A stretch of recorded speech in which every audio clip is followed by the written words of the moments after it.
안녕하세요. 잠오는 역사 이야기입니다. 오늘 우리가 함께 떠날 여행지는 임진왜란 7년간 한반도를 뒤흔든 전쟁의 현장입니다.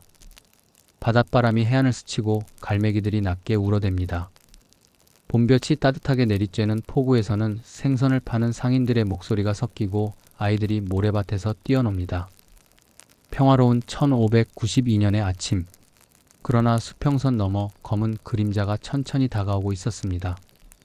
일본 함선 700척 15만 대군이 조선을 향해 물결을 가르며 나옵니다.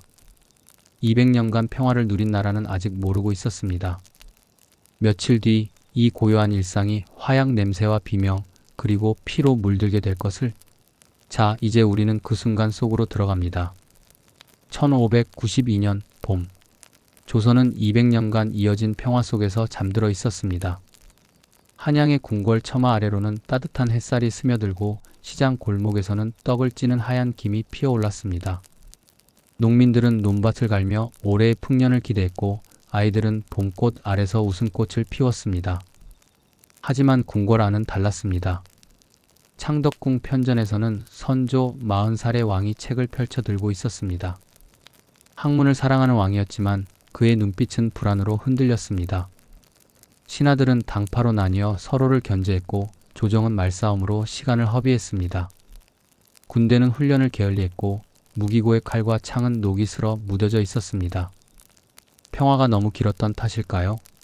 위기를 대비하는 목소리는 잡음으로 묻혔습니다. 그 시각 남쪽 바다 전라도 여수. 파도 소리가 끊임없이 들려오는 바닷가 진영에서 한 사내가 군사들을 지켜보고 있었습니다. 이순신 47살의 전라 좌수사. 그의 얼굴은 바람에 그을렸고 눈빛은 바다처럼 깊고 차가웠습니다. 다른 장수들이 안일함에 빠져 있을 때 그는 배를 점검하고 화포를 손질했습니다. 원칙을 지키는 사람, 타협하지 않는 사람, 백성을 사랑하는 사람. 부하들은 그의 엄격함에 떨었지만 동시에 그를 믿었습니다. 그는 무언가 다가오고 있음을 느끼고 있었습니다. 수평선 너머 보이지 않는 어둠이 천천히 밀려오고 있다는 것을. 바다 건너 일본에서는 도요토미 히데요시 55살의 관백이 야망을 불태우고 있었습니다. 농민의 아들로 태어나 천하를 손에 쥔 사내. 그는 일본 전역을 통일한 뒤에도 멈추지 않았습니다. 그의 눈은 조선을 넘어 명나라까지 향했습니다. 오사카성의 높은 누각에서 그는 지도를 펼쳐놓고 손가락으로 한반도를 짚었습니다. 15만 대군, 700척의 전선. 준비는 끝났습니다. 조선의 땅 곳곳에서는 아직 이름 없던 이들이 일상을 살아가고 있었습니다. 의령에서는 곽재우라는 양반이 책을 읽으며 나라 걱정을 하고 있었고 금산에서는 조원이라는 선비가 제자들을 가르치고 있었습니다. 산사에서는 승려 서산대사가 경전을 외우고 있었습니다. 이들은 아직 몰랐습니다. 곧 자신들이 붉은 피가 튀는 전장에서 목숨을 걸고 나라를 지키게 될 것을. 봄바람은 여전히 따뜻했고 꽃잎은 흩날렸습니다. 하지만 어딘가에서 북소리가 울리기 시작했습니다. 멀리서, 아주 멀리서 평화의 마지막 순간이 흘러가고 있었습니다. 이제 곧 폭풍이 몰려올 것입니다. 1592년 4월 13일 새벽. 부산 앞바다가 검게 물들었습니다. 700척의 일본 전선이 물살을 가르며 해안으로 밀려왔습니다. 도태는 각 다이묘의 문장이 휘날렸고 갑판 위 무사들의 갑옷이 아침 햇살에 차갑게 빛났습니다. 파도 소리 사이로 북소리가 둔탁하게 울려 퍼졌습니다. 부산진성. 성벽 위에서 첨사 정발이 수평선을 바라보았습니다. 그의 손은 칼자루를 움켜쥐었고 이마에는 땀방울이 맺혔습니다. 성 안의 군사들은 겨우 1000여 명. 녹슨 창과 무딘 칼이 전부였습니다. 200년간 전쟁이 없었던 나라의 준비는 그것뿐이었습니다. 첫 번째 총성이 울렸습니다. 조총. 조선의 군사들은 처음 듣는 소리에 얼어붙었습니다. 화약 냄새가 바닷바람에 섞여 퍼졌고 성벽에 흙먼지가 튀었습니다. 왜군은 파도처럼 밀려왔습니다. 사다리가 성벽에 걸렸고 칼날이 부딪히는 소리가 울려 퍼졌습니다. 정발은 끝까지 싸웠지만 해가 지기 전 부산진성은 무너졌습니다. 성문에서 연기가 피어올랐고 피가 돌계단을 따라 흘러내렸습니다. 다음날 동래성. 부사 송상현은 성벽 위에 서서 밀려오는 왜군을 내려다보았습니다. 그는 백성들을 성 안으로 피신시켰고 문을 굳게 닫았습니다. 왜군 장수가 사자를 보내 항복을 권했지만 송상현은 고개를 저었습니다. 그는 붓을 들어 성벽에 글을 남겼습니다. 싸우면 죽고 싸우지 않으면 죽는다면 싸워서 죽는 것이 낫다. 하루 종일 전투가 이어졌고 해질 무렵 동래성도 함락되었습니다. 송상현은 칼을 맞고 쓰러졌고 성 안에는 불길이 치솟았습니다. 급보가 한양으로 날아갔습니다. 창덕궁 편전에 모인 신하들은 술렁였습니다. 선조는 보고서를 내려놓고 고개를 가로저었습니다. 믿을 수 없다는 표정이었습니다. 신하들은 서로 다른 의견을 내놓았고 회의는 결론 없이 끝났습니다. 시간은 흘렀고 왜군은 북쪽으로 치고 올라왔습니다. 상주, 탄금대, 신립장군이 8천 기병을 이끌고 진을 쳤습니다. 강력 평지, 기병이 싸우기 좋은 땅이라고 믿었습니다. 하지만 그는 조총의 위력을 몰랐습니다. 왜군이 강을 건너자 총성이 울렸습니다. 말들이 쓰러졌고 군사들이 혼란에 빠졌습니다. 신립은 끝까지 싸우다 강물에 몸을 던졌습니다. 탄금대 전투는 단 하루 만에 끝났고 조선군은 괴멸했습니다. 4월 30일 새벽, 창덕궁은 어둠에 쌓여 있었습니다. 선조는 급히 옷을 챙겨 입고 말에 올랐습니다. 신하 몇 명만이 그를 따랐습니다. 왕은 도성을 버리고 북쪽으로 도망쳤습니다. 백성들은 분노했습니다. 궁궐문이 열리자 사람들이 몰려들었고 불을 질렀습니다. 관청과 창고에도 불이 붙었습니다. 한양의 밤하늘은 붉게 물들었고 연기가 하늘을 덮었습니다. 하지만 남쪽 바다에서는 다른 이야기가 시작되고 있었습니다. 전라도 여수 진영. 이순신은 전선을 정비하고 군사들을 훈련시켰습니다. 대장간에서는 밤낮으로 화포가 만들어졌고 화살촉이 갈아졌습니다. 판옥선들이 출항 준비를 마쳤습니다. 5월 7일 옥포 앞바다. 이순신의 함대는 외선 26척과 조우했습니다. 화포가 불을 뿜었고 외선들이 불타기 시작했습니다. 조선 수군의 첫 승리였습니다. 바닷물은 붉게 물들었지만 그 속에는 희망이 섞여 있었습니다. 육지 곳곳에서는 의병이 일어났습니다. 의령의 곽재우는 붉은 옷을 입고 칼을 들었습니다. 금산의 조원은 제자들과 함께 봉기했습니다. 산사의 승려들도 장삼을 벗고 무기를 들었습니다. 왕이 도망가도 백성들은 스스로 일어났습니다. 전쟁은 이제 시작이었습니다. 1593년 초 평양성.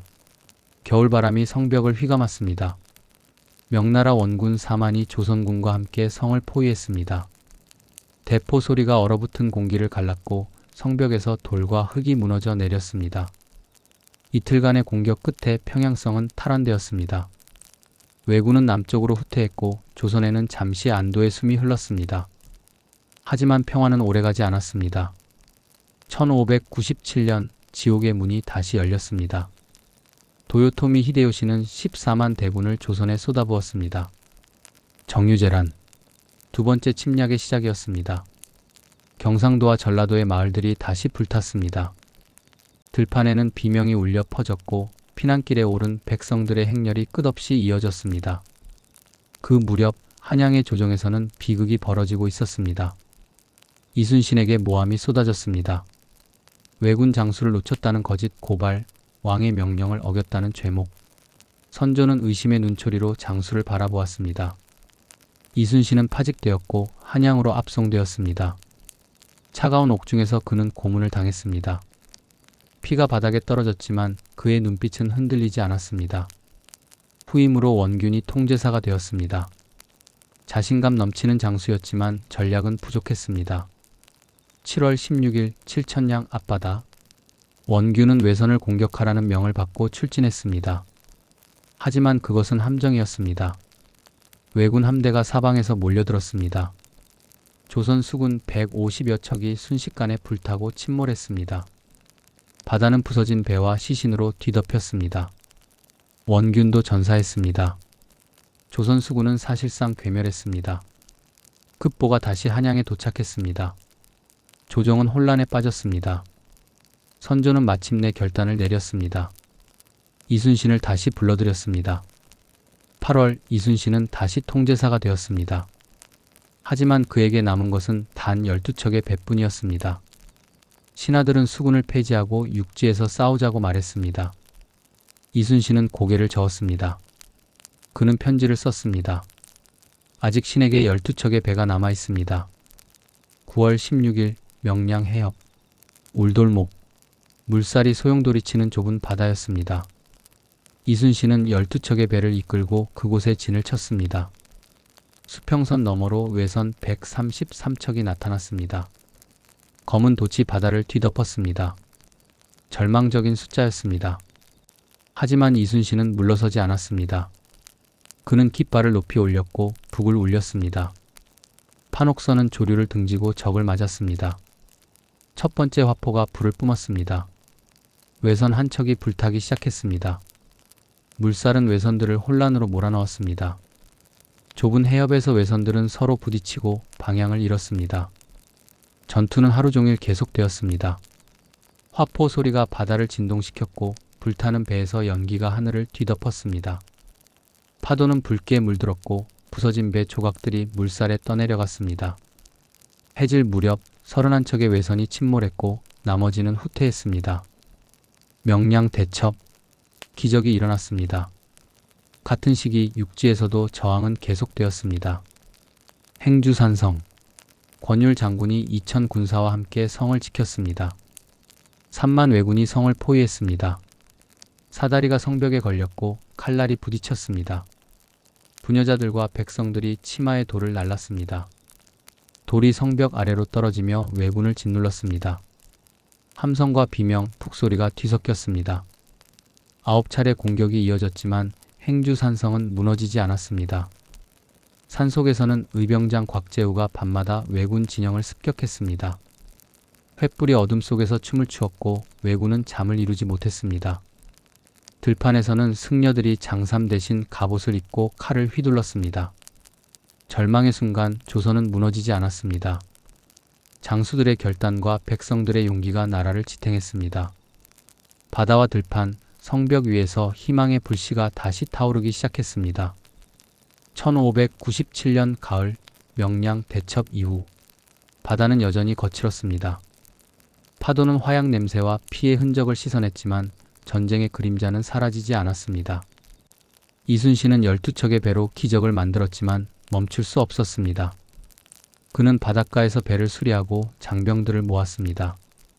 어선을 모아 전선으로 개조했고 백성들이 식량과 무기를 날랐습니다.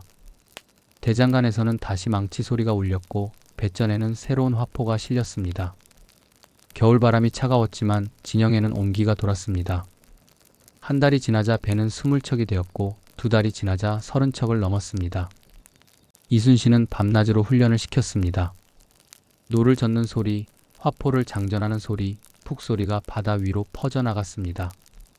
육지에서도 변화가 일어나고 있었습니다. 행주산성을 지켜낸 권율 장군은 백성들과 함께 전선을 안정시켰습니다. 성벽을 보수하고 군량을 비축했습니다. 한때 도망쳤던 병사들이 돌아왔고 의병들이 합류했습니다. 들판에서는 전투가 끝난 자리에 농민들이 다시 씨를 뿌렸습니다. 비록 전쟁은 계속되었지만 삶도 계속되어야 했습니다. 곽재우는 여전히 붉은 옷을 입고 산속을 누볐습니다. 그의 의병들은 왜군 보급로를 차단했습니다. 밤이면 횃불을 들고 나타나 적진을 혼란에 빠뜨렸고 낮이면 산속으로 숨었습니다. 왜군은 점점 지쳐갔습니다. 고향에서 멀리 떨어진 땅, 끝없는 저항, 고갈되는 군량. 그들의 사기는 무너지고 있었습니다.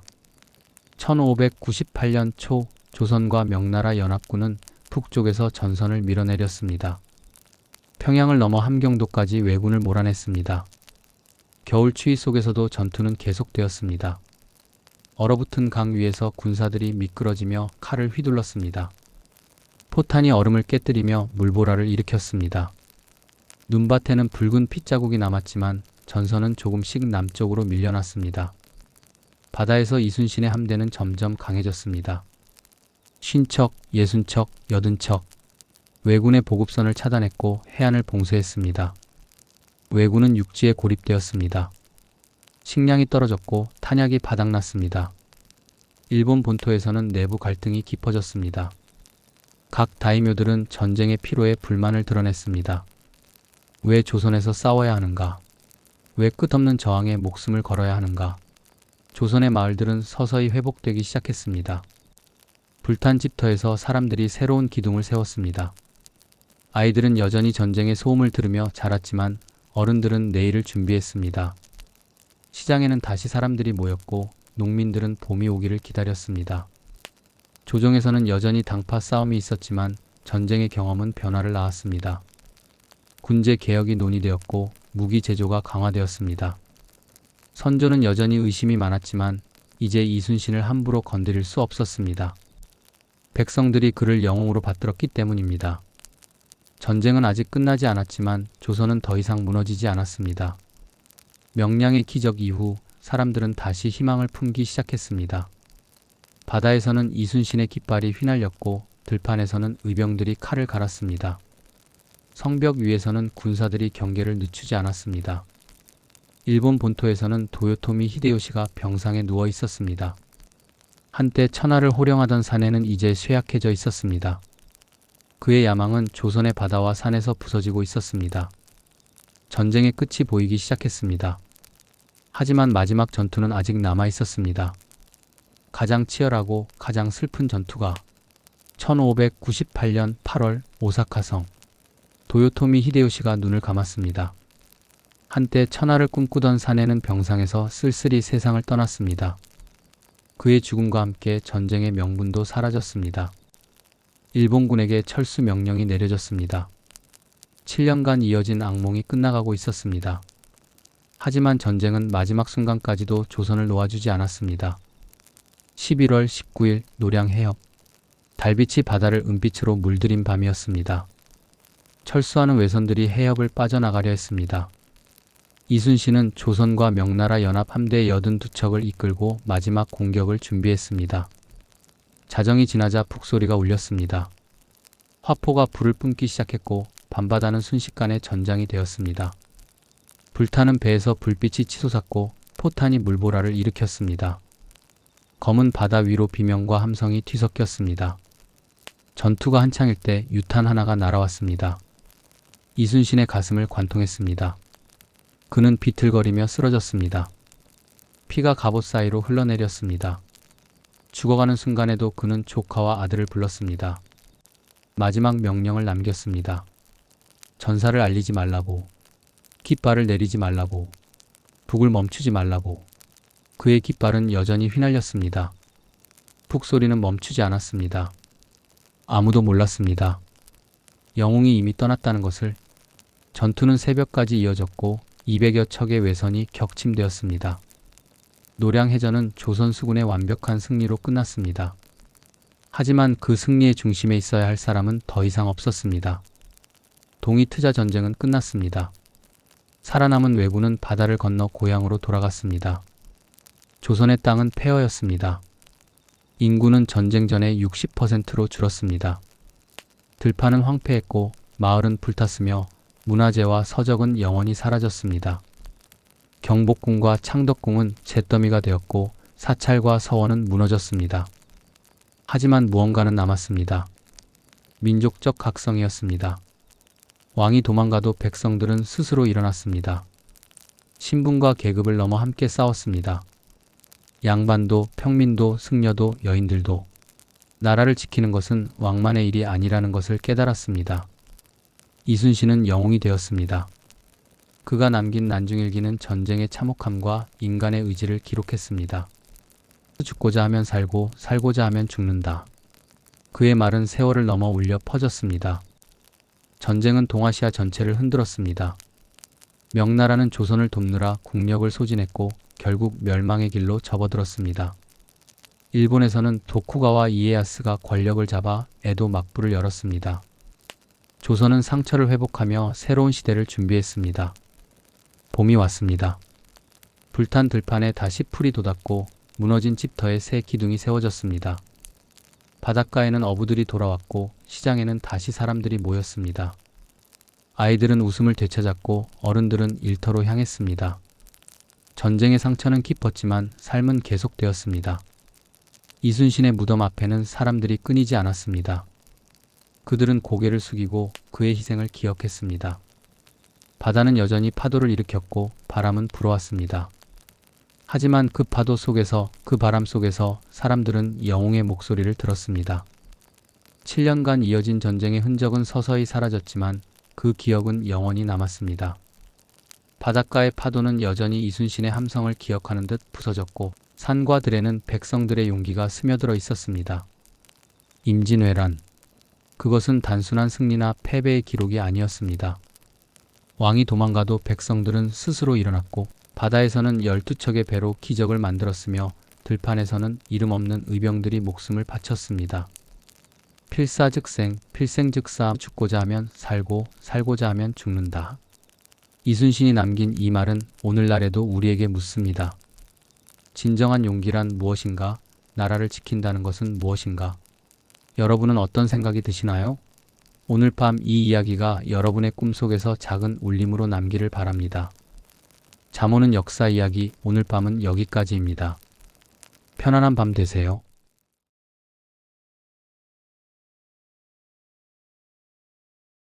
안녕하세요. 잠 오는 역사 이야기입니다. 오늘 우리가 함께 떠날 여행지는 임진왜란 7년간 한반도를 뒤흔든 전쟁의 현장입니다. 바닷바람이 해안을 스치고 갈매기들이 낮게 울어댑니다.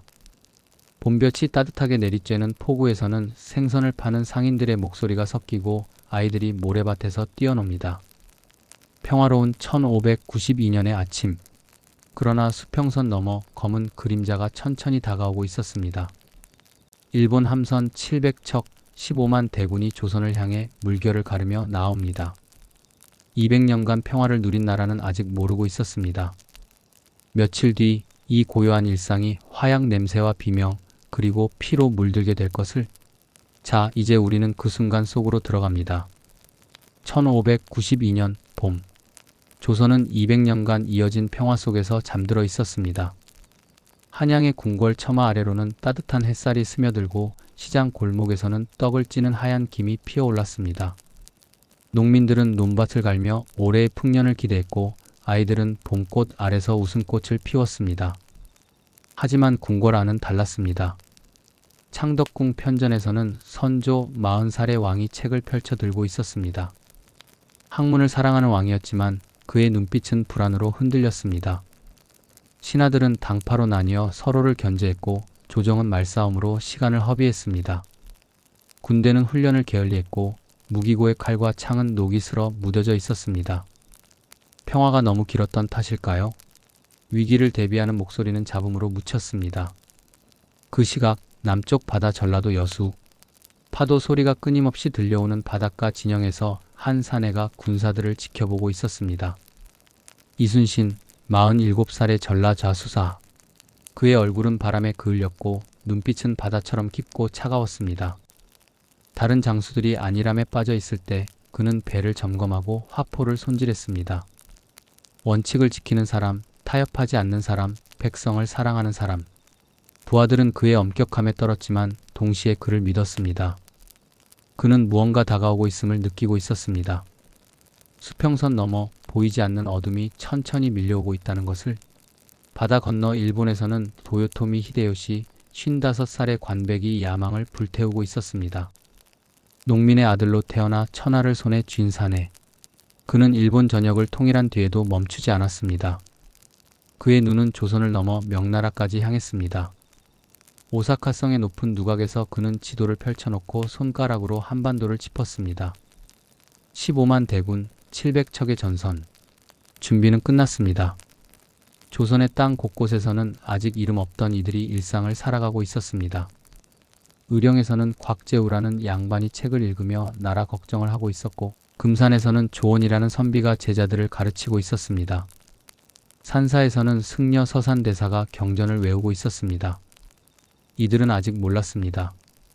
곧 자신들이 붉은 피가 튀는 전장에서 목숨을 걸고 나라를 지키게 될 것을. 봄바람은 여전히 따뜻했고 꽃잎은 흩날렸습니다. 하지만 어딘가에서 북소리가 울리기 시작했습니다. 멀리서, 아주 멀리서 평화의 마지막 순간이 흘러가고 있었습니다. 이제 곧 폭풍이 몰려올 것입니다. 1592년 4월 13일 새벽 부산 앞바다가 검게 물들었습니다.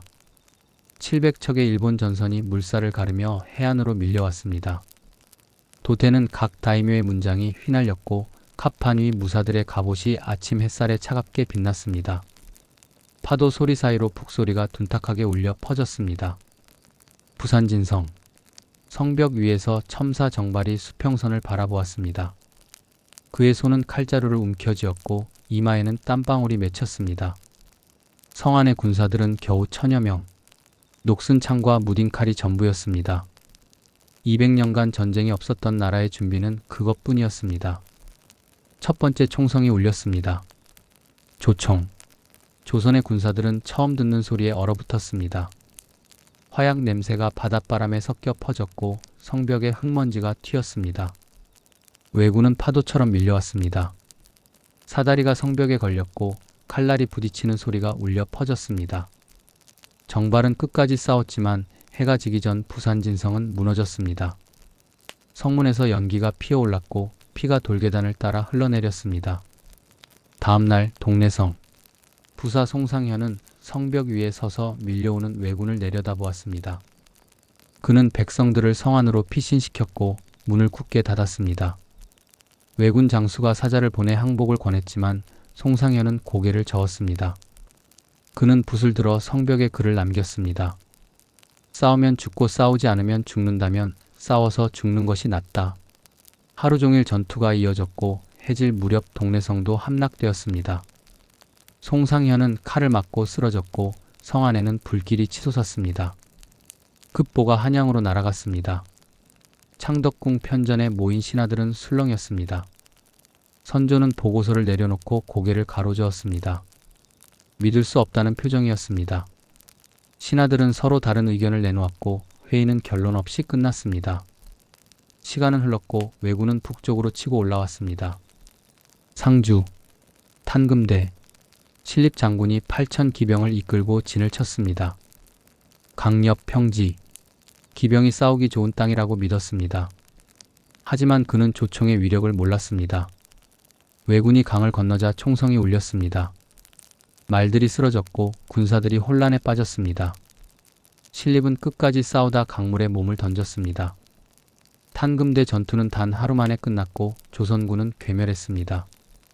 4월 30일 새벽, 창덕궁은 어둠에 쌓여 있었습니다. 선조는 급히 옷을 챙겨 입고 말에 올랐습니다. 신하 몇 명만이 그를 따랐습니다. 왕은 도성을 버리고 북쪽으로 도망쳤습니다. 백성들은 분노했습니다. 궁궐문이 열리자 사람들이 몰려들었고 불을 질렀습니다. 관청과 창고에도 불이 붙었습니다. 한양의 밤하늘은 붉게 물들었고 연기가 하늘을 덮었습니다. 하지만 남쪽 바다에서는 다른 이야기가 시작되고 있었습니다. 전라도 여수 진영. 이순신은 전선을 정비하고 군사들을 훈련시켰습니다. 대장간에서는 밤낮으로 화포가 만들어졌고 화살촉이 갈아졌습니다. 판옥선들이 출항 준비를 마쳤습니다. 5월 7일 옥포 앞바다. 이순신의 함대는 외선 26척과 조우했습니다. 화포가 불을 뿜었고 외선들이 불타기 시작했습니다. 조선 수군의 첫 승리였습니다. 바닷물은 붉게 물들었지만 그 속에는 희망이 섞여 있었습니다. 육지 곳곳에서는 의병이 일어났습니다. 의령의 곽재우는 붉은 옷을 입고 칼을 들었습니다. 금산의 조원은 제자들과 함께 봉기했습니다. 산사의 승려들도 장삼을 벗고 무기를 들었습니다. 왕이 도망가도 백성들은 스스로 일어났습니다. 전쟁은 이제 시작이었습니다. 1593년 초 평양성. 겨울바람이 성벽을 휘감았습니다. 명나라 원군 4만이 조선군과 함께 성을 포위했습니다. 대포 소리가 얼어붙은 공기를 갈랐고 성벽에서 돌과 흙이 무너져 내렸습니다. 이틀간의 공격 끝에 평양성은 탈환되었습니다. 왜군은 남쪽으로 후퇴했고 조선에는 잠시 안도의 숨이 흘렀습니다. 하지만 평화는 오래가지 않았습니다. 1597년 지옥의 문이 다시 열렸습니다. 도요토미 히데요시는 14만 대군을 조선에 쏟아부었습니다. 정유재란.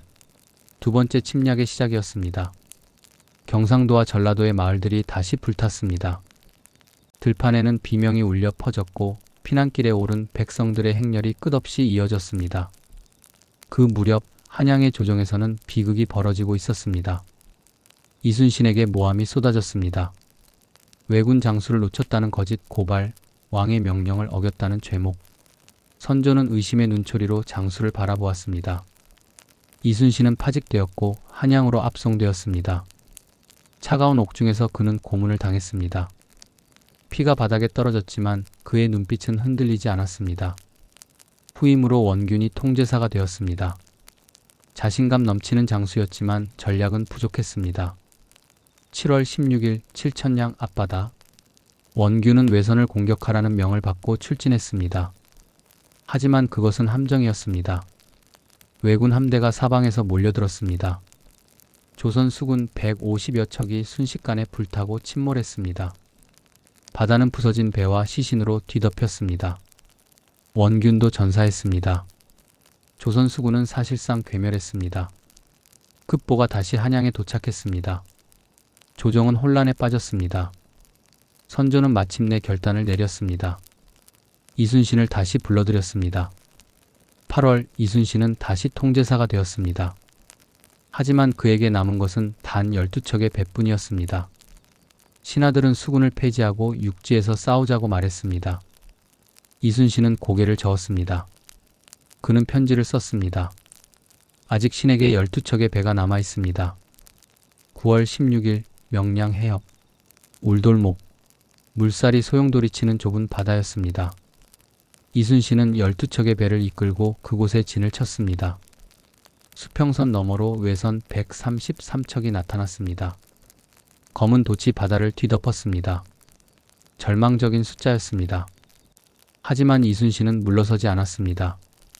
그는 깃발을 높이 올렸고 북을 울렸습니다. 판옥선은 조류를 등지고 적을 맞았습니다. 첫 번째 화포가 불을 뿜었습니다. 외선 한 척이 불타기 시작했습니다. 물살은 외선들을 혼란으로 몰아넣었습니다. 좁은 해협에서 외선들은 서로 부딪히고 방향을 잃었습니다. 전투는 하루 종일 계속되었습니다. 화포 소리가 바다를 진동시켰고 불타는 배에서 연기가 하늘을 뒤덮었습니다. 파도는 붉게 물들었고 부서진 배 조각들이 물살에 떠내려갔습니다. 해질 무렵 31척의 외선이 침몰했고 나머지는 후퇴했습니다. 명량 대첩. 기적이 일어났습니다. 같은 시기 육지에서도 저항은 계속되었습니다. 행주산성. 권율 장군이 2000 군사와 함께 성을 지켰습니다. 3만 왜군이 성을 포위했습니다. 사다리가 성벽에 걸렸고 칼날이 부딪혔습니다. 부녀자들과 백성들이 치마에 돌을 날랐습니다. 돌이 성벽 아래로 떨어지며 왜군을 짓눌렀습니다. 함성과 비명, 푹소리가 뒤섞였습니다. 9차례 공격이 이어졌지만 행주산성은 무너지지 않았습니다. 산속에서는 의병장 곽재우가 밤마다 왜군 진영을 습격했습니다. 횃불이 어둠 속에서 춤을 추었고 왜군은 잠을 이루지 못했습니다. 들판에서는 승려들이 장삼 대신 갑옷을 입고 칼을 휘둘렀습니다. 절망의 순간 조선은 무너지지 않았습니다. 장수들의 결단과 백성들의 용기가 나라를 지탱했습니다. 바다와 들판, 성벽 위에서 희망의 불씨가 다시 타오르기 시작했습니다. 1597년 가을 명량 대첩 이후 바다는 여전히 거칠었습니다. 파도는 화약 냄새와 피의 흔적을 씻어냈지만 전쟁의 그림자는 사라지지 않았습니다. 이순신은 12척의 배로 기적을 만들었지만 멈출 수 없었습니다. 그는 바닷가에서 배를 수리하고 장병들을 모았습니다. 어선을 모아 전선으로 개조했고 백성들이 식량과 무기를 날랐습니다. 대장간에서는 다시 망치 소리가 울렸고 배전에는 새로운 화포가 실렸습니다. 겨울바람이 차가웠지만 진영에는 온기가 돌았습니다. 한 달이 지나자 배는 20척이 되었고 2달이 지나자 30척을 넘었습니다. 이순신은 밤낮으로 훈련을 시켰습니다.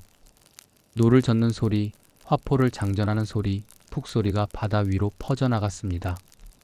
육지에서도 변화가 일어나고 있었습니다. 행주산성을 지켜낸 권율 장군은 백성들과 함께 전선을 안정시켰습니다. 성벽을 보수하고 군량을 비축했습니다. 한때 도망쳤던 병사들이 돌아왔고 의병들이 합류했습니다. 들판에서는 전투가 끝난 자리에 농민들이 다시 씨를 뿌렸습니다. 비록 전쟁은 계속되었지만 삶도 계속되어야 했습니다. 곽재우는 여전히 붉은 옷을 입고 산속을 누볐습니다. 그의 의병들은 왜군 보급로를 차단했습니다. 밤이면 횃불을 들고 나타나 적진을 혼란에 빠뜨렸고 낮이면 산속으로 숨었습니다. 왜군은 점점 지쳐갔습니다. 고향에서 멀리 떨어진 땅, 끝없는 저항, 고갈되는 군량. 그들의 사기는 무너지고 있었습니다. 1598년 초 조선과 명나라 연합군은 북쪽에서 전선을 밀어내렸습니다. 평양을 넘어 함경도까지 왜군을 몰아냈습니다. 겨울 추위 속에서도 전투는 계속되었습니다. 얼어붙은 강 위에서 군사들이 미끄러지며 칼을 휘둘렀습니다. 포탄이 얼음을 깨뜨리며 물보라를 일으켰습니다. 눈밭에는 붉은 핏자국이 남았지만 전선은 조금씩 남쪽으로 밀려났습니다. 바다에서 이순신의 함대는 점점 강해졌습니다. 50척, 60척, 80척. 왜군의 보급선을 차단했고 해안을 봉쇄했습니다. 왜군은 육지에 고립되었습니다. 식량이 떨어졌고 탄약이 바닥났습니다. 일본 본토에서는 내부 갈등이 깊어졌습니다. 각 다이묘들은 전쟁의 피로에 불만을 드러냈습니다. 왜 조선에서 싸워야 하는가? 왜 끝없는 저항에 목숨을 걸어야 하는가? 조선의 마을들은 서서히 회복되기 시작했습니다. 불탄 집터에서 사람들이 새로운 기둥을 세웠습니다. 아이들은 여전히 전쟁의 소음을 들으며 자랐지만 어른들은 내일을 준비했습니다. 시장에는 다시 사람들이 모였고 농민들은 봄이 오기를 기다렸습니다. 조정에서는 여전히 당파 싸움이 있었지만 전쟁의 경험은 변화를 낳았습니다. 군제 개혁이 논의되었고 무기 제조가 강화되었습니다. 선조는 여전히 의심이 많았지만 이제 이순신을 함부로 건드릴 수 없었습니다. 백성들이 그를 영웅으로 받들었기 때문입니다. 전쟁은 아직 끝나지 않았지만 조선은 더 이상 무너지지 않았습니다. 명량의 기적 이후 사람들은 다시 희망을 품기 시작했습니다. 바다에서는 이순신의 깃발이 휘날렸고 들판에서는 의병들이 칼을 갈았습니다. 성벽 위에서는 군사들이 경계를 늦추지 않았습니다. 일본 본토에서는 도요토미 히데요시가 병상에 누워 있었습니다. 한때 천하를 호령하던 사내는 이제 쇠약해져 있었습니다. 그의 야망은 조선의 바다와 산에서 부서지고 있었습니다. 전쟁의 끝이 보이기 시작했습니다. 하지만 마지막 전투는 아직 남아 있었습니다.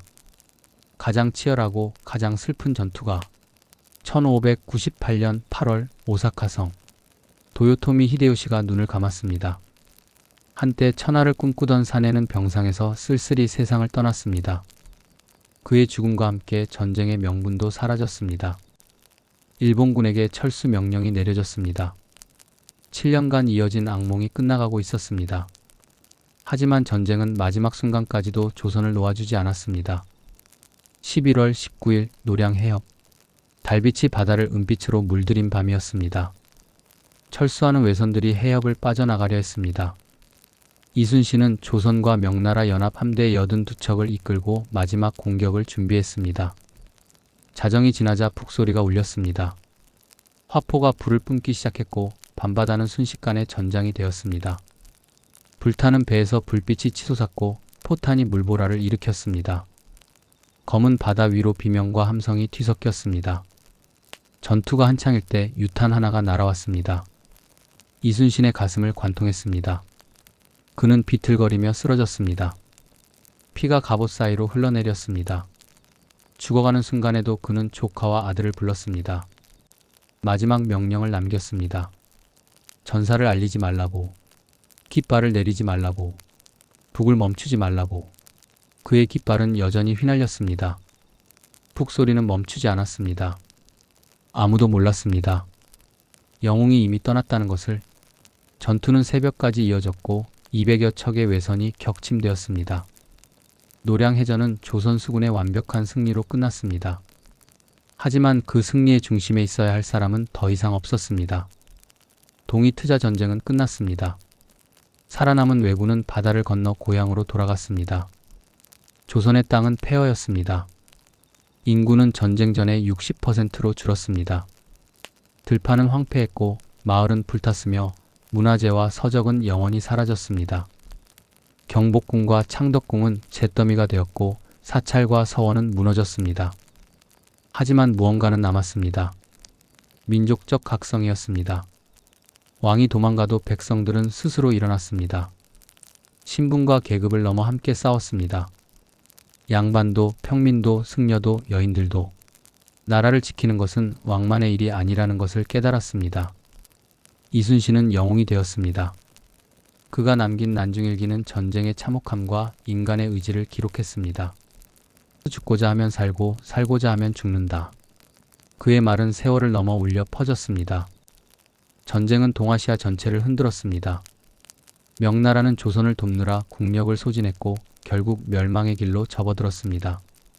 일본에서는 도쿠가와 이에야스가 권력을 잡아 에도 막부를 열었습니다. 조선은 상처를 회복하며 새로운 시대를 준비했습니다. 봄이 왔습니다. 불탄 들판에 다시 풀이 돋았고 무너진 집터에 새 기둥이 세워졌습니다. 바닷가에는 어부들이 돌아왔고 시장에는 다시 사람들이 모였습니다. 아이들은 웃음을 되찾았고 어른들은 일터로 향했습니다. 전쟁의 상처는 깊었지만 삶은 계속되었습니다. 이순신의 무덤 앞에는 사람들이 끊이지 않았습니다. 그들은 고개를 숙이고 그의 희생을 기억했습니다. 바다는 여전히 파도를 일으켰고 바람은 불어왔습니다. 하지만 그 파도 속에서, 그 바람 속에서 사람들은 영웅의 목소리를 들었습니다. 7년간 이어진 전쟁의 흔적은 서서히 사라졌지만 그 기억은 영원히 남았습니다. 바닷가의 파도는 여전히 이순신의 함성을 기억하는 듯 부서졌고 산과 들에는 백성들의 용기가 스며들어 있었습니다. 임진왜란. 그것은 단순한 승리나 패배의 기록이 아니었습니다. 왕이 도망가도 백성들은 스스로 일어났고 바다에서는 12척의 배로 기적을 만들었으며 들판에서는 이름 없는 의병들이 목숨을 바쳤습니다. 필사즉생, 필생즉사, 죽고자 하면 살고, 살고자 하면 죽는다. 이순신이 남긴 이 말은 오늘날에도 우리에게 묻습니다. 진정한 용기란 무엇인가? 나라를 지킨다는 것은 무엇인가? 여러분은 어떤 생각이 드시나요? 오늘 밤 이 이야기가 여러분의 꿈속에서 작은 울림으로 남기를 바랍니다. 잠 오는 역사 이야기 오늘 밤은 여기까지입니다. 편안한 밤 되세요.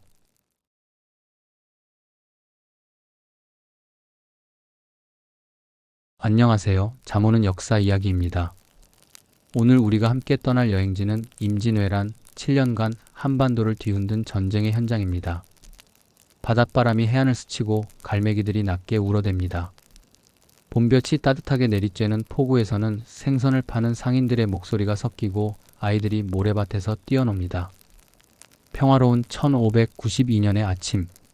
그러나 수평선 너머 검은 그림자가 천천히 다가오고 있었습니다. 일본 함선 700척 15만 대군이 조선을 향해 물결을 가르며 나옵니다. 200년간 평화를 누린 나라는 아직 모르고 있었습니다.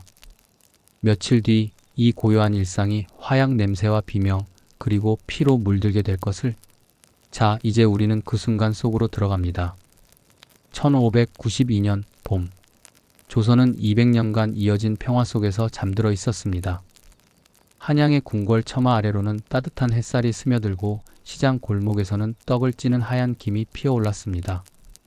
농민들은 논밭을 갈며 올해의 풍년을 기대했고 아이들은 봄꽃 아래서 웃음꽃을 피웠습니다. 하지만 궁궐 안은 달랐습니다. 창덕궁 편전에서는 선조 40살의 왕이 책을 펼쳐 들고 있었습니다. 학문을 사랑하는 왕이었지만 그의 눈빛은 불안으로 흔들렸습니다. 신하들은 당파로 나뉘어 서로를 견제했고 조정은 말싸움으로 시간을 허비했습니다. 군대는 훈련을 게을리했고 무기고의 칼과 창은 녹이 슬어 무뎌져 있었습니다. 평화가 너무 길었던 탓일까요? 위기를 대비하는 목소리는 잡음으로 묻혔습니다. 그 시각 남쪽 바다 전라도 여수. 파도 소리가 끊임없이 들려오는 바닷가 진영에서 한 사내가 군사들을 지켜보고 있었습니다. 이순신, 47살의 전라좌수사. 그의 얼굴은 바람에 그을렸고 눈빛은 바다처럼 깊고 차가웠습니다. 다른 장수들이 안일함에 빠져 있을 때 그는 배를 점검하고 화포를 손질했습니다. 원칙을 지키는 사람, 타협하지 않는 사람, 백성을 사랑하는 사람. 부하들은 그의 엄격함에 떨었지만 동시에 그를 믿었습니다. 그는 무언가 다가오고 있음을 느끼고 있었습니다. 수평선 너머 보이지 않는 어둠이 천천히 밀려오고 있다는 것을. 바다 건너 일본에서는 도요토미 히데요시 55살의 관백이 야망을 불태우고 있었습니다. 농민의 아들로 태어나 천하를 손에 쥔 사내. 그는 일본 전역을 통일한 뒤에도 멈추지 않았습니다. 그의 눈은 조선을 넘어 명나라까지 향했습니다. 오사카성의 높은 누각에서 그는 지도를 펼쳐놓고 손가락으로 한반도를 짚었습니다. 15만 대군, 700척의 전선. 준비는 끝났습니다. 조선의 땅 곳곳에서는 아직 이름 없던 이들이 일상을 살아가고 있었습니다. 의령에서는 곽재우라는 양반이 책을 읽으며 나라 걱정을 하고 있었고, 금산에서는 조원이라는 선비가 제자들을 가르치고 있었습니다. 산사에서는 승려 서산대사가 경전을 외우고 있었습니다. 이들은 아직 몰랐습니다. 곧 자신들이 붉은 피가 튀는 전장에서 목숨을 걸고 나라를 지키게 될 것을. 봄바람은 여전히 따뜻했고 꽃잎은 흩날렸습니다. 하지만 어딘가에서 북소리가 울리기 시작했습니다. 멀리서, 아주 멀리서 평화의 마지막 순간이 흘러가고 있었습니다. 이제 곧 폭풍이 몰려올 것입니다. 1592년 4월 13일 새벽, 부산 앞바다가 검게 물들었습니다. 700척의 일본 전선이 물살을 가르며 해안으로 밀려왔습니다. 도태는 각 다이묘의 문장이 휘날렸고 갑판 위 무사들의 갑옷이 아침 햇살에 차갑게 빛났습니다. 파도 소리 사이로 북소리가 둔탁하게 울려 퍼졌습니다. 부산진성. 성벽 위에서 첨사 정발이 수평선을 바라보았습니다. 그의 손은 칼자루를 움켜쥐었고 이마에는 땀방울이 맺혔습니다. 성 안의 군사들은 겨우 1000여 명. 녹슨 창과 무딘 칼이 전부였습니다. 200년간 전쟁이 없었던 나라의 준비는 그것뿐이었습니다. 첫 번째 총성이 울렸습니다. 조총. 조선의 군사들은 처음 듣는 소리에 얼어붙었습니다. 화약 냄새가 바닷바람에 섞여 퍼졌고 성벽에 흙먼지가 튀었습니다. 왜군은 파도처럼 밀려왔습니다. 사다리가 성벽에 걸렸고 칼날이 부딪히는 소리가 울려 퍼졌습니다. 정발은 끝까지 싸웠지만 해가 지기 전 부산진성은 무너졌습니다.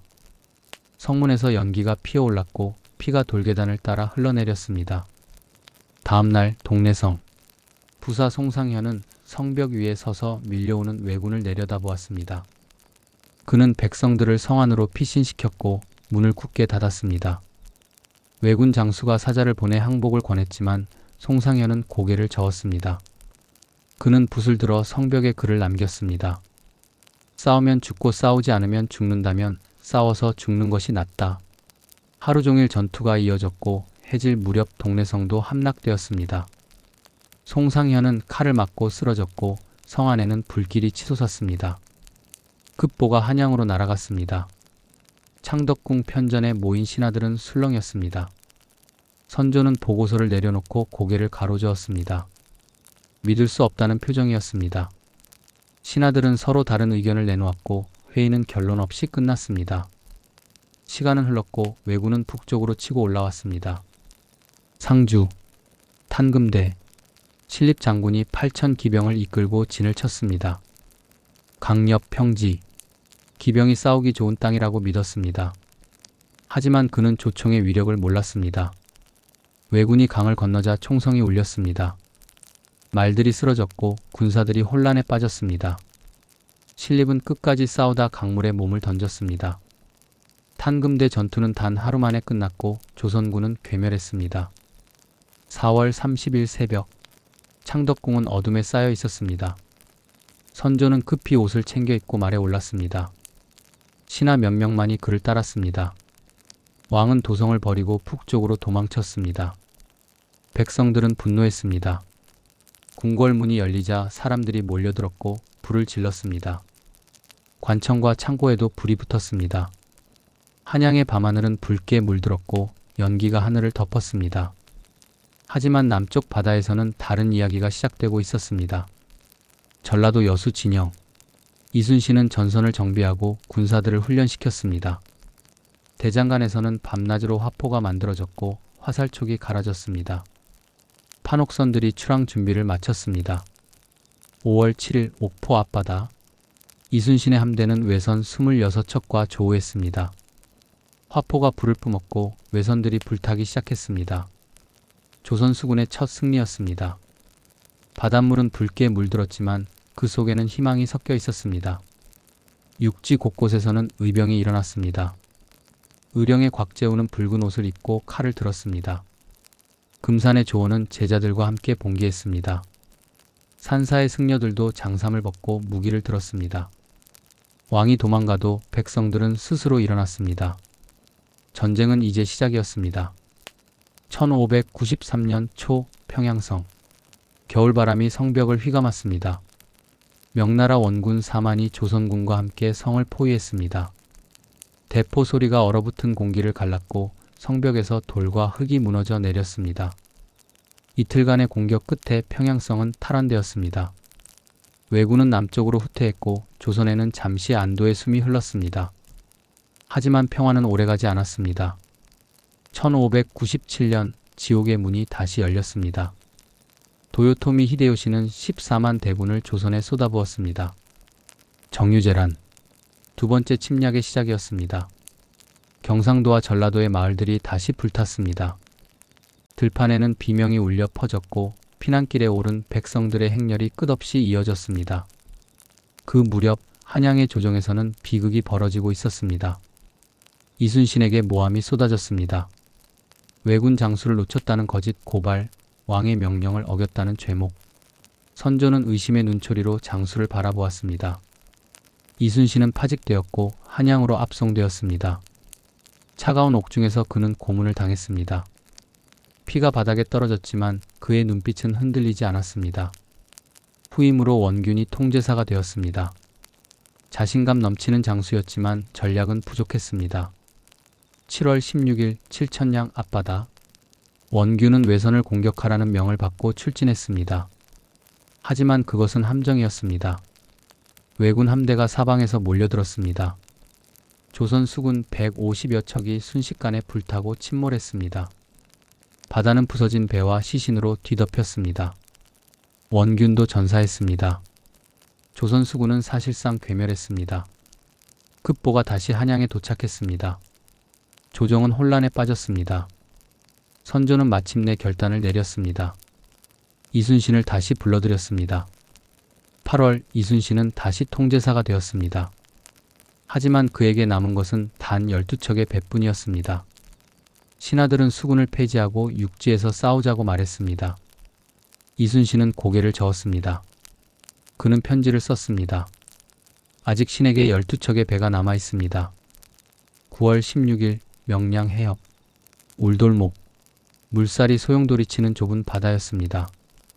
이순신은 12척의 배를 이끌고 그곳에 진을 쳤습니다. 수평선 너머로 외선 133척이 나타났습니다. 검은 돛이 바다를 뒤덮었습니다. 절망적인 숫자였습니다. 하지만 이순신은 물러서지 않았습니다. 그는 깃발을 높이 올렸고 북을 울렸습니다. 판옥선은 조류를 등지고 적을 맞았습니다. 첫 번째 화포가 불을 뿜었습니다. 외선 한 척이 불타기 시작했습니다. 물살은 외선들을 혼란으로 몰아넣었습니다. 좁은 해협에서 외선들은 서로 부딪히고 방향을 잃었습니다. 전투는 하루 종일 계속되었습니다. 화포 소리가 바다를 진동시켰고 불타는 배에서 연기가 하늘을 뒤덮었습니다. 파도는 붉게 물들었고 부서진 배 조각들이 물살에 떠내려갔습니다. 해질 무렵 31척의 외선이 침몰했고 나머지는 후퇴했습니다. 명량 대첩. 기적이 일어났습니다. 같은 시기 육지에서도 저항은 계속되었습니다. 행주산성. 권율 장군이 2000 군사와 함께 성을 지켰습니다. 3만 왜군이 성을 포위했습니다. 사다리가 성벽에 걸렸고 칼날이 부딪혔습니다. 부녀자들과 백성들이 치마에 돌을 날랐습니다. 돌이 성벽 아래로 떨어지며 왜군을 짓눌렀습니다. 함성과 비명, 푹소리가 뒤섞였습니다. 9차례 공격이 이어졌지만 행주산성은 무너지지 않았습니다. 산속에서는 의병장 곽재우가 밤마다 왜군 진영을 습격했습니다. 횃불이 어둠 속에서 춤을 추었고 왜군은 잠을 이루지 못했습니다. 들판에서는 승려들이 장삼 대신 갑옷을 입고 칼을 휘둘렀습니다. 절망의 순간 조선은 무너지지 않았습니다. 장수들의 결단과 백성들의 용기가 나라를 지탱했습니다. 바다와 들판, 성벽 위에서 희망의 불씨가 다시 타오르기 시작했습니다. 1597년 가을, 명량 대첩 이후 바다는 여전히 거칠었습니다. 파도는 화약 냄새와 피의 흔적을 씻어냈지만 전쟁의 그림자는 사라지지 않았습니다. 이순신은 12척의 배로 기적을 만들었지만 멈출 수 없었습니다. 그는 바닷가에서 배를 수리하고 장병들을 모았습니다. 어선을 모아 전선으로 개조했고 백성들이 식량과 무기를 날랐습니다. 대장간에서는 다시 망치 소리가 울렸고 뱃전에는 새로운 화포가 실렸습니다. 겨울바람이 차가웠지만 진영에는 온기가 돌았습니다. 한 달이 지나자 배는 20척이 되었고 2달이 지나자 30척을 넘었습니다. 이순신은 밤낮으로 훈련을 시켰습니다. 노를 젓는 소리, 화포를 장전하는 소리, 푹소리가 바다 위로 퍼져나갔습니다. 육지에서도 변화가 일어나고 있었습니다. 행주산성을 지켜낸 권율 장군은 백성들과 함께 전선을 안정시켰습니다. 성벽을 보수하고 군량을 비축했습니다. 한때 도망쳤던 병사들이 돌아왔고 의병들이 합류했습니다. 들판에서는 전투가 끝난 자리에 농민들이 다시 씨를 뿌렸습니다. 비록 전쟁은 계속되었지만 삶도 계속되어야 했습니다. 곽재우는 여전히 붉은 옷을 입고 산속을 누볐습니다. 그의 의병들은 왜군 보급로를 차단했습니다. 밤이면 횃불을 들고 나타나 적진을 혼란에 빠뜨렸고 낮이면 산속으로 숨었습니다. 왜군은 점점 지쳐갔습니다. 고향에서 멀리 떨어진 땅, 끝없는 저항, 고갈되는 군량. 그들의 사기는 무너지고 있었습니다. 1598년 초 조선과 명나라 연합군은 북쪽에서 전선을 밀어내렸습니다. 평양을 넘어 함경도까지 왜군을 몰아냈습니다. 겨울 추위 속에서도 전투는 계속되었습니다. 얼어붙은 강 위에서 군사들이 미끄러지며 칼을 휘둘렀습니다. 포탄이 얼음을 깨뜨리며 물보라를 일으켰습니다. 눈밭에는 붉은 핏자국이 남았지만 전선은 조금씩 남쪽으로 밀려났습니다. 바다에서 이순신의 함대는 점점 강해졌습니다. 50척, 60척, 80척. 왜군의 보급선을 차단했고 해안을 봉쇄했습니다. 왜군은 육지에 고립되었습니다. 식량이 떨어졌고 탄약이 바닥났습니다. 일본 본토에서는 내부 갈등이 깊어졌습니다. 각 다이묘들은 전쟁의 피로에 불만을 드러냈습니다. 왜 조선에서 싸워야 하는가? 왜 끝없는 저항에 목숨을 걸어야 하는가? 조선의 마을들은 서서히 회복되기 시작했습니다. 불탄 집터에서 사람들이 새로운 기둥을 세웠습니다. 아이들은 여전히 전쟁의 소음을 들으며 자랐지만 어른들은 내일을 준비했습니다. 시장에는 다시 사람들이 모였고 농민들은 봄이 오기를 기다렸습니다. 조정에서는 여전히 당파 싸움이 있었지만 전쟁의 경험은 변화를 낳았습니다. 군제 개혁이 논의되었고 무기 제조가 강화되었습니다. 선조는 여전히 의심이 많았지만 이제 이순신을 함부로 건드릴 수 없었습니다. 백성들이 그를 영웅으로 받들었기 때문입니다. 전쟁은 아직 끝나지 않았지만 조선은 더 이상 무너지지 않았습니다. 명량의 기적 이후 사람들은 다시 희망을 품기 시작했습니다. 바다에서는 이순신의 깃발이 휘날렸고 들판에서는 의병들이 칼을 갈았습니다. 성벽 위에서는 군사들이 경계를 늦추지 않았습니다. 일본 본토에서는 도요토미 히데요시가 병상에 누워 있었습니다. 한때 천하를 호령하던 사내는 이제 쇠약해져 있었습니다. 그의 야망은 조선의 바다와 산에서 부서지고 있었습니다. 전쟁의 끝이 보이기 시작했습니다. 하지만 마지막 전투는 아직 남아 있었습니다. 가장 치열하고 가장 슬픈 전투가 1598년 8월 오사카성. 도요토미 히데요시가 눈을 감았습니다. 한때 천하를 꿈꾸던 사내는 병상에서 쓸쓸히 세상을 떠났습니다. 그의 죽음과 함께 전쟁의 명분도 사라졌습니다. 일본군에게 철수 명령이 내려졌습니다. 7년간 이어진 악몽이 끝나가고 있었습니다. 하지만 전쟁은 마지막 순간까지도 조선을 놓아주지 않았습니다. 11월 19일 노량 해협. 달빛이 바다를 은빛으로 물들인 밤이었습니다. 철수하는 외선들이 해협을 빠져나가려 했습니다. 이순신은 조선과 명나라 연합 함대 82척을 이끌고 마지막 공격을 준비했습니다. 자정이 지나자 북소리가 울렸습니다. 화포가 불을 뿜기 시작했고 밤바다는 순식간에 전장이 되었습니다.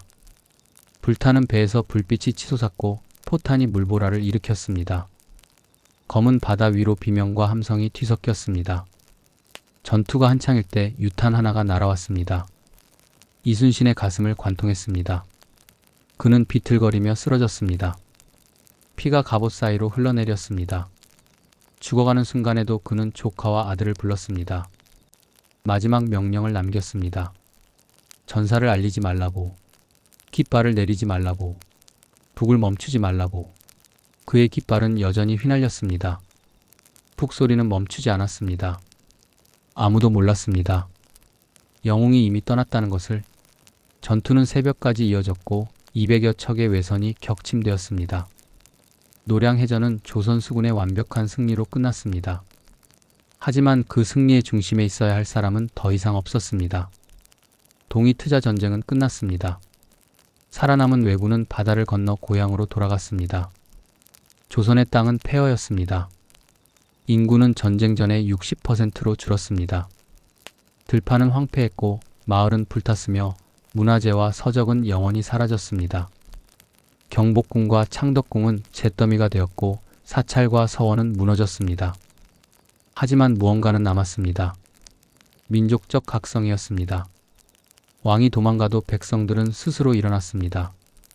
신분과 계급을 넘어 함께 싸웠습니다. 양반도 평민도 승려도 여인들도 나라를 지키는 것은 왕만의 일이 아니라는 것을 깨달았습니다. 이순신은 영웅이 되었습니다. 그가 남긴 난중일기는 전쟁의 참혹함과 인간의 의지를 기록했습니다. 죽고자 하면 살고 살고자 하면 죽는다. 그의 말은 세월을 넘어 울려 퍼졌습니다. 전쟁은 동아시아 전체를 흔들었습니다.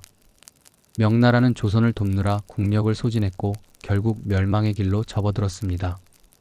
일본에서는 도쿠가와 이에야스가 권력을 잡아 에도 막부를 열었습니다. 조선은 상처를 회복하며 새로운 시대를 준비했습니다. 봄이 왔습니다. 불탄 들판에 다시 풀이 돋았고 무너진 집터에 새 기둥이 세워졌습니다. 바닷가에는 어부들이 돌아왔고 시장에는 다시 사람들이 모였습니다. 아이들은 웃음을 되찾았고 어른들은 일터로 향했습니다. 전쟁의 상처는 깊었지만 삶은 계속되었습니다. 이순신의 무덤 앞에는 사람들이 끊이지 않았습니다. 그들은 고개를 숙이고 그의 희생을 기억했습니다. 바다는 여전히 파도를 일으켰고 바람은 불어왔습니다. 하지만 그 파도 속에서, 그 바람 속에서 사람들은 영웅의 목소리를 들었습니다. 7년간 이어진 전쟁의 흔적은 서서히 사라졌지만 그 기억은 영원히 남았습니다. 바닷가의 파도는 여전히 이순신의 함성을 기억하는 듯 부서졌고 산과 들에는 백성들의 용기가 스며들어 있었습니다. 임진왜란. 그것은 단순한 승리나 패배의 기록이 아니었습니다. 왕이 도망가도 백성들은 스스로 일어났고 바다에서는 12척의 배로 기적을 만들었으며 들판에서는 이름 없는 의병들이 목숨을 바쳤습니다. 필사즉생, 필생즉사. 죽고자 하면 살고 살고자 하면 죽는다. 이순신이 남긴 이 말은 오늘날에도 우리에게 묻습니다. 진정한 용기란 무엇인가? 나라를 지킨다는 것은 무엇인가? 여러분은 어떤 생각이 드시나요? 오늘 밤 이 이야기가 여러분의 꿈속에서 작은 울림으로 남기를 바랍니다. 잠 오는 역사 이야기 오늘 밤은 여기까지입니다. 편안한 밤 되세요.